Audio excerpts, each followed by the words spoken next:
Now I would like to turn to Mr. Jerson Kelman.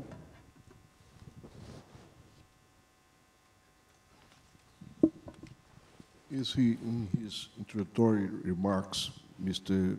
Jerry said that solutions to today's problems may become tomorrow's problems. This is true, and I give an example. For those of us that went above the poverty line, getting food is, you can eat as much as you want. And some of us eat too much and get into health problems. This doesn't mean that humankind was better in the past when most people were hungry. After all, going to a diet is stressful, but much more stressful was what humankind had in the past, which was starving to death.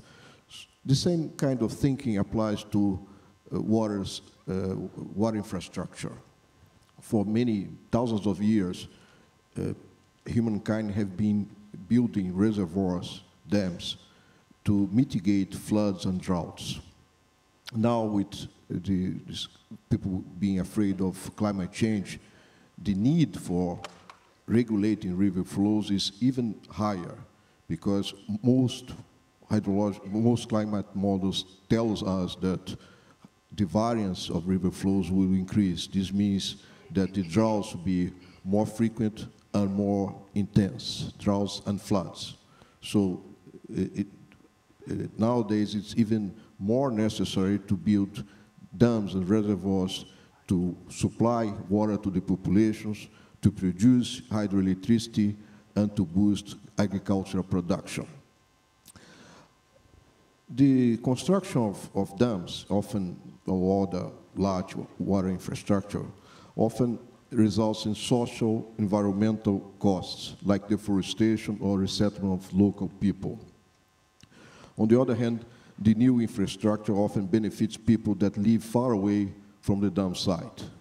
And this is a huge challenge for decision makers. They have to balance the interests of local people that usually are say, get the costs, with the interests of people that are scattered all over the territory of a region or nation. I'll give an example, electricity. Those that will benefit from, say, a hydropower plant don't live there. They are scattered all over the country. And some of them need electricity to get out of poverty. So it's a really difficult task. The important thing is that the decision makers have to respect the interest of the local people. This is a must.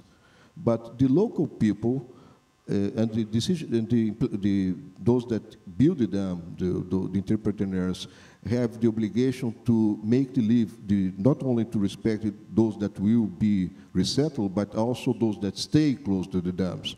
This means improving their quality of life.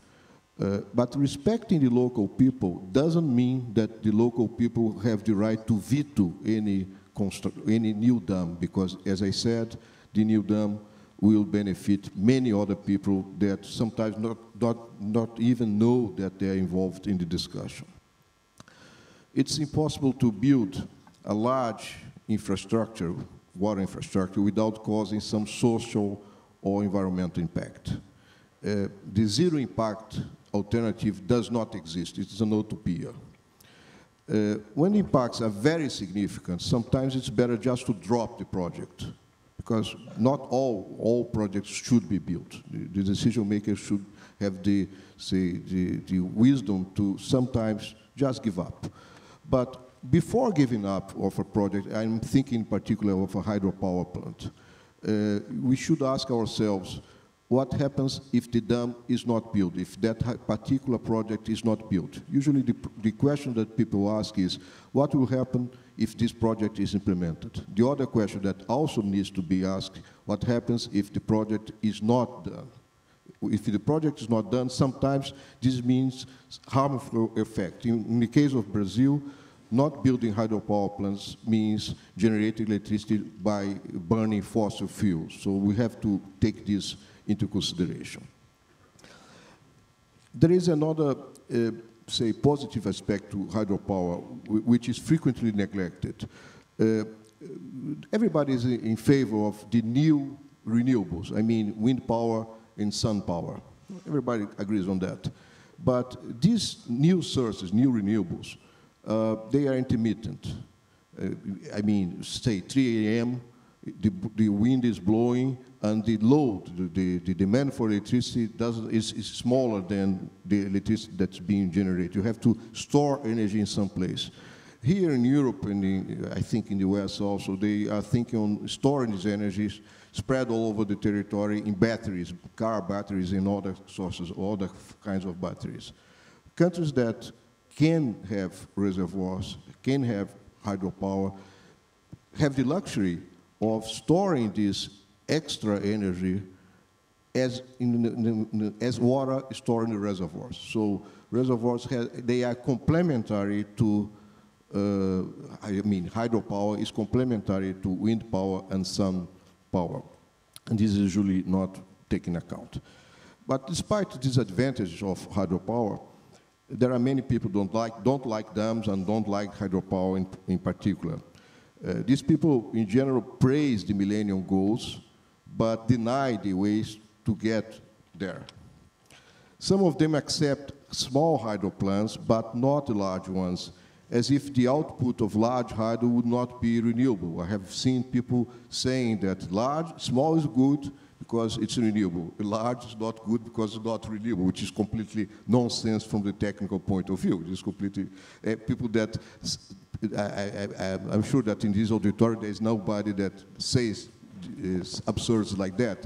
But those that spread this wrong concept should study the hydrology rather than ideology.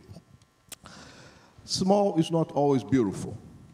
The lump sum of several, using the same example, the lump effect of several small hydro, just to keep the example with the hydropower, sometimes is even more harmful to the environment or the people than few large ones. It depends. It's case by case. You have to evaluate case by case. I'll give you an example. Along the 20th century, in Brazilian Northeast, which is a semi-arid zone, thousands of small reservoirs, very small reservoirs, shallow and small, were built to provide water to the local populations. The result of this policy was that the available water decreased because the evaporation area was too large. We are just adding evaporation ponds, and since it's a dry climate, most water was being lost to the atmosphere.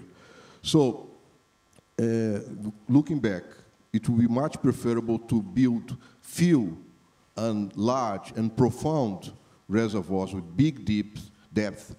This will save water and build the conveyance structures to bring water to the population. So not always small is beautiful. Decision makers in Brazil, China, and India have the luxury to decide according to the interests of their own people, rather than to the view of those that don't like dams or don't like artificial reservoirs. They can decide this dam should be built and that one should not be built. They are capable of resisting to the advice of people from developed countries that tell others not to repeat the path to development that their ancestors followed. However, poor aid dependent countries, some of them located in Africa, don't have this degree of freedom. They are trapped in a situation that precludes the full use of their natural resources. In my view, this is not fair. Mr. Chairman, you asked, what should we recommend to those with little water or with little physical capacity for management of water? I recommend that they should build the infrastructure necessary to provide water and energy security to their own people. Thank you very much. Thank you very much. Thank you very much.